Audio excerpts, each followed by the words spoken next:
Mm-hmm.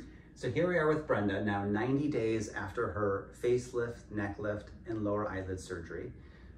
We wanted to give everyone an update in terms of how they can expect to heal over a 3-month post-operative period.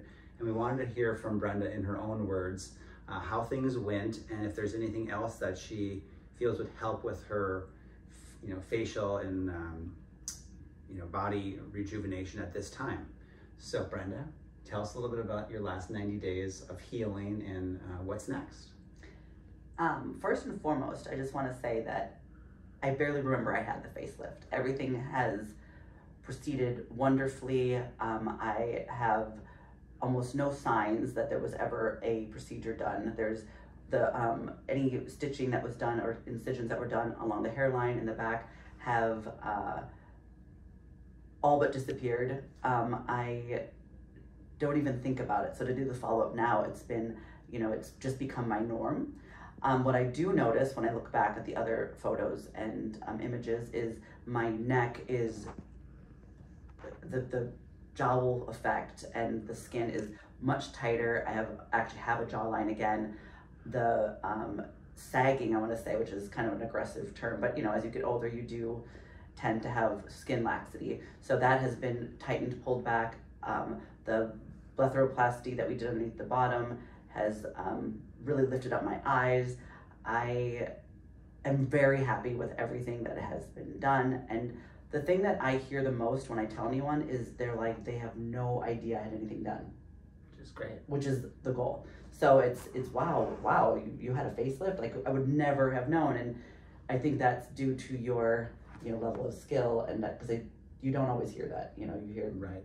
A difference. Sometimes people do look like they've just had like a wind tunnel effect type of facelift, but the type of facelift that we do here at Riverview really is tightening the tissue under the skin. So we're not going to just pull skin, tighten it, because that leads to a bad scar. So we really want to reduce scarring in and around the ear and along the hairline while rejuvenating the neck, removing any kind of tissue that is like fat under the chin with liposuction, reestablishing the jawline, and then lifting the mid-face a little bit. At 90 days post-procedure, sometimes people will come back for some adjuvant therapies like a photofacial, maybe Botox, things like that. But really by 90 days, as you've kind of explained, there's not a lot of signs that you've had a facelift except for the neck is tightened, the jawline is there, and the mid-face is tightened. And so that's exactly what we want to accomplish. And so thank you for telling your story a little bit. And I believe today Brenda's going to have just a little photofacial to further tighten skin in and around the eyes.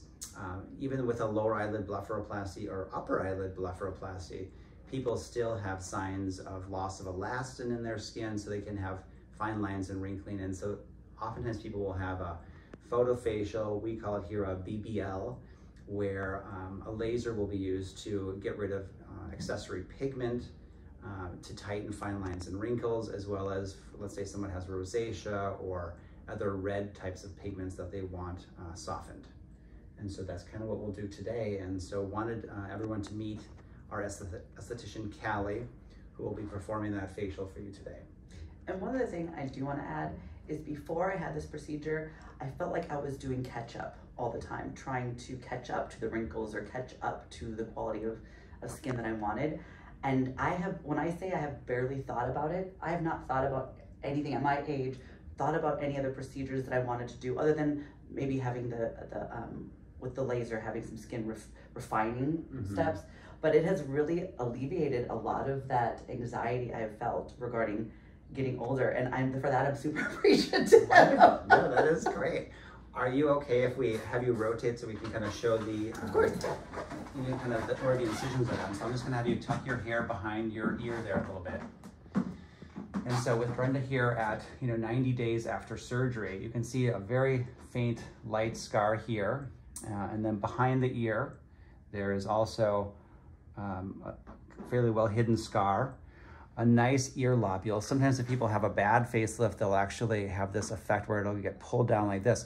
We really want to preserve the natural contour around the ear lobule, as well as this area, what's called the tragus, behind the tragus, and then along this area. Now these spots can definitely be treated with further treatments like microneedling, other laser procedures to soften it. Of course, with time, it's gonna get a lot softer as well. But here we have a very nice neckline, jawline, and improvement in the mid-face. So great, things are really looking great. So today, we'll probably do some Botox. Like when you smile, now you still get fine lines and wrinkles from the muscle around the eye. We're gonna treat that with a laser as well as some Botox. And that's about it.